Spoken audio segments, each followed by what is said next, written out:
لە ماوەی کەمتر لە ساڵێکدا داعش توانی ناوچەیەکی فراوان لە خاکی عێراق و سووریا کۆنتڕۆڵ بکات. نهێنیەم سەرکەوتنەی داعش بووە جێگەی پرسیار و ئاماژە بە ڕۆڵی بەعسیەکان و دەست و پەیوەندەکانی سەدام حوسێن سەرۆکی پێشووتری عێراق دەکرێت لە ناو داعشدا.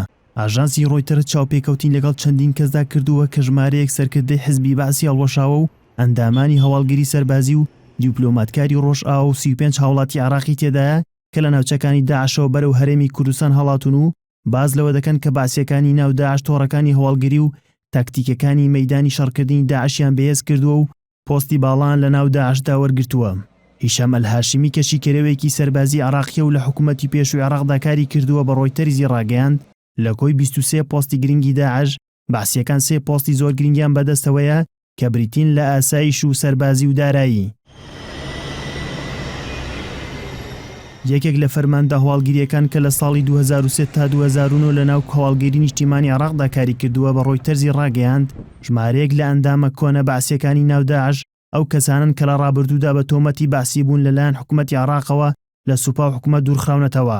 هەرچەندە ژمارەیەک پەرلەمانتاری سوننە لە پەرلەمانی عێراق خوازیارن سەربازانی پلە بەرزی پێشووی سوپای عێراق پەیوەندیەکانی لەگەڵ داعشدا ڕابگرن، بەڵام بە وتەی سەعەد ئەلحەدیسی و تەبێژی سەرۆک وەزیرانی عێراق مامەڵەکردن لەگەڵ بەرپرسە سەربازیەکانی پێشووی بەعسدا قورس بووە، چونکە بەعسیەکان پەرتەوازە بوون و هەندێکیان پشتگیری داعش دەکەن و هەندێکی تریشیان دژایەتیەکەن. لە راپۆرتەکەدا باز لەوە کراوە کە لە دوای ڕوخانی ڕژێمی بەعس ئەفسەرە بەعسیەکان دەستیان کرد بە هەماهەنگی لەگەڵ ئەڵقاعیدەی عێراقدا، بەڵام بە ماوەیەکی کەم داعش پەیدا بوو. لە ساڵی 2014دا دوای ئەوەی داعش موسڵ و چەند پارێزگایەکی عێراقی کۆنتڕۆڵ کرد، بەعسیەکان و گروپی چەکداری نەقەشبەندی هاوپەیمانێتیان ڕاگەیاند و چوونەتە ناو داعشەوە. بە وتەی ژمارەیەک لە سەرکردەی هۆزە سوننەکان و چەکدارە بەعسیەکان و فەرماندەیەکی ئاسایشی عێراق لە پارێزگای سەلاحەددین، چەکدارانی نەقەشبەندی و ژمارەیەک لە بەعسیەکان لە سەرەتاوە ڕێژەیەکی زۆری چەکدارانی داعشیان پێک دەهێنا، بەڵام دواتر داعش خۆی دەستی کرد بە کوشتن و لەناوبردنی سەرکردەکانی ئەو گروپانە.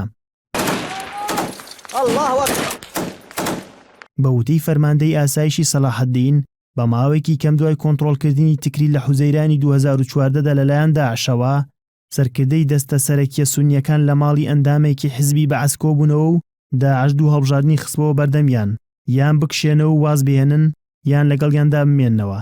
لە ئەنجامدا ژمارەیەکیان چوونە پاڵ داعش و ژمارەیەکیان ڕەتیان کردەوە.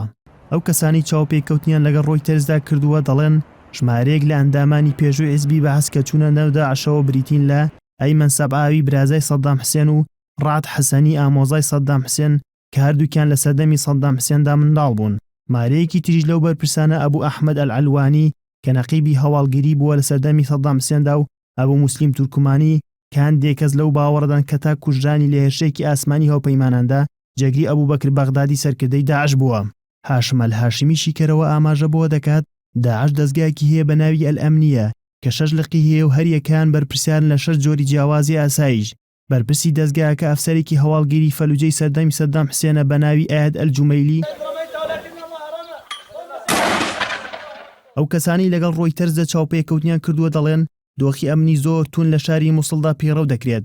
بە جۆرێک لە ئێستادا خەڵکی دەستەواژەیەکی سەردەمی حیزبی بەعس دووبارە دەکەنەوە و دەڵێن دیواری گوێ هەیە.